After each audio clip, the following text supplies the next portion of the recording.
पिता और पुत्र और पवित्र आत्मा के नाम पर आमीन। प्रभु आप लोगों के साथ हो। ख्रिस्त में प्यारे भाई और बहनों, क्रिसमस के अवसर पर रिचर्ड की मम्मी ने रिचर्ड से कहा, मेरे जूतों को पॉलिश करो। नटखट रिचर्ड जूते लेकर जूतों की बड़ी लगन से पॉलिश करता है और जूतों को चमका देता है। फिर अपने मम्मी के पास जाकर उसे प्रस्तुत करता है। मम्मी जूतों की चमक देखकर बहुत खुश हो जाती है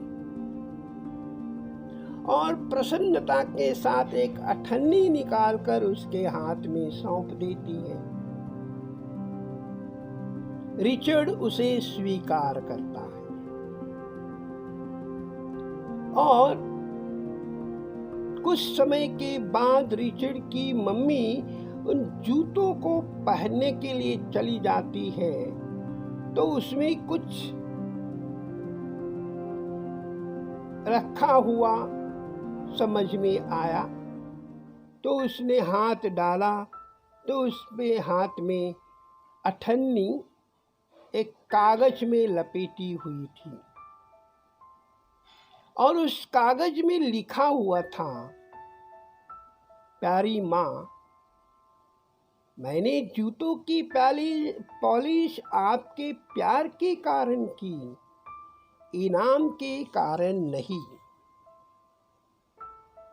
ख्रिस्त में प्यारे भाई और बहनों, संत पौलुस ने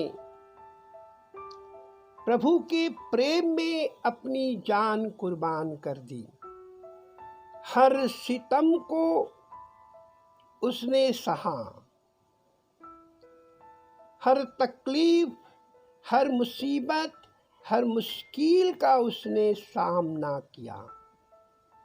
और वही संत पौलुस आज के पाठ में हमसे कहते हैं, आप लोग अपने लिए और अपने सारे झुंड के लिए सावधान रहें।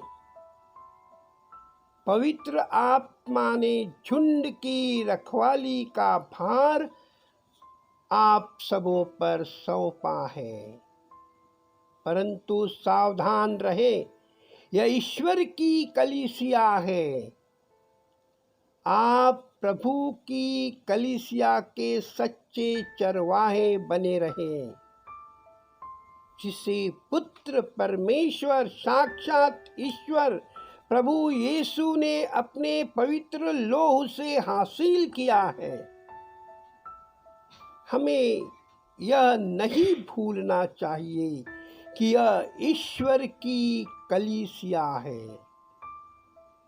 यह हमारी कलीसिया नहीं है, यह मनुष्य की कलीसिया नहीं है, ये ईश्वर की कलीसिया है।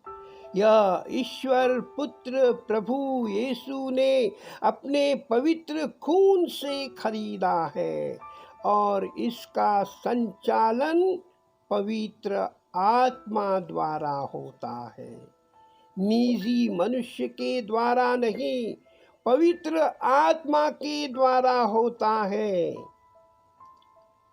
हम दान देने वाले थोड़ा सा होशियार रहें। आपकी उदारता का हम सब लोग सम्मान करते हैं, आदर करते हैं, पर आप यह भूल न करें और यह न सोचें कि ये कलीसिया आपकी है और आप उसे चलाते हैं। कलीसिया को प्रभु यीशु ने अपने खून से सींचा है, इसका मूल्य चुकाना हमारे बस की बात नहीं है। कोई इंसान इस मूल्य को चुकाने के बारे में सोच ही नहीं सकता। पौलुस आगे कहते हैं कि जागते रहो और याद रखे कि मैं आंसू बहा बहा कर 3 वर्षों तक दिन रात आप लोगों में हर एक को सावधान करते आया हूँ और इस बात को साफ साफ बताते हैं कि पवित्र कलीसिया का मूल्य प्रभु यीशु ने चुकाया है। कलीसिया में सिर्फ और सिर्फ एक ही ईश्वर की आवाज़ है। वही हमें धार्मिक और नैतिक नियम देती है।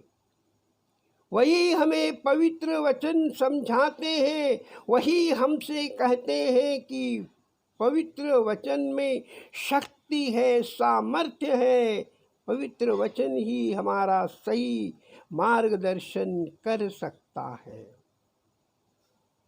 प्रचारक, पुरोहित, धर्माध्यक्ष, कार्डिनल और पोप चर्च के मालिक नहीं है। संत पौलुस कहते हैं, हम सर्व दास दासिया है। हम ईश्वर के दास छोड़कर और कुछ नहीं है। इसे हमारे अंदर गलतफहमी न हो। कलीसिया का मनुष्य की नहीं अपितु ईश्वरीय कलीसिया है, परंतु मनुष्य से भरी हुई है।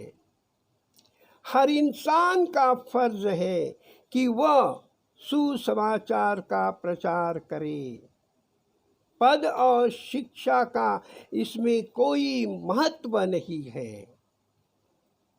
ईश्वर अपने शिष्यों के लिए विशेष प्रार्थना करता है ताकि उनमें एकता बनी रहे, उन्हें सुरक्षा मिले और सत्य और इस वचन के प्रति निष्ठावान बने रहें। लेकिन इसके विपरीत शैतान उनके सांसारिक चीजों और धन वैभव का प्रलोभन दिखाकर उनके बीच अशांति, झगड़ा और खंडन की स्थिति पैदा करता है। वह उन्हें सच्चाई के मार्ग से असत्य की ओर ले जाता है और स्वास्थ्य प्राप्ति के लिए इस वचन को विकृत करता है। संत पौलुस एफिसियोस के द्वारा हमें भी समझाते हैं कि कलीसिया के नेताओं को निर्देश देते हैं कि उन लोगों से सतर्क रहें जो धोखाधड़ी, छेड़छाड़ और सच्चाई की अवहेलना के माध्यम से झुंड को विभाजित करने का प्रयास करते हैं। आज भी कलीसिया के नेताओं का दायित्व है कि वह अपने झुंड में प्रेम तथा एकता बनाए रखें, लोगों को इस वचन की शिक्षा दें और उन्हें सत्य का ज्ञान प्राप्त करने में मदद करें। एक दूसरों के साथ प्रार्थना करें और एक दूसरों को प्रार्थना करना भी सिखाएं और एकता में बने रहें, ख्रिस्त के झंडे के नीचे रहें।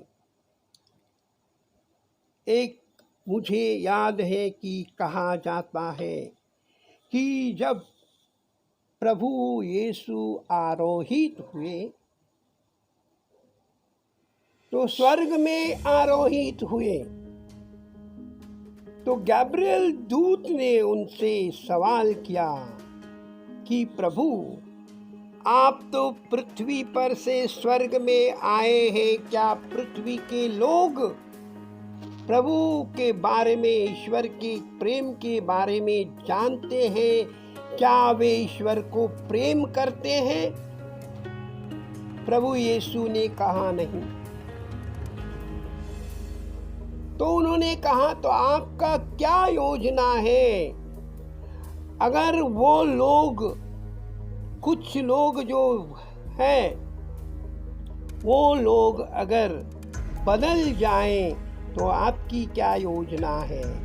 तो प्रभु ने कहा, मैं सिर्फ प्रार्थना करता हूँ कि जो बचे हैं, जो मुझ में विश्वास करते हैं, जो मुझ में बने रहते हैं और मैं उनमें बना रहता हूँ, वे बदल न जाएं, बल्कि एक दूसरों की मदद करते जाएं।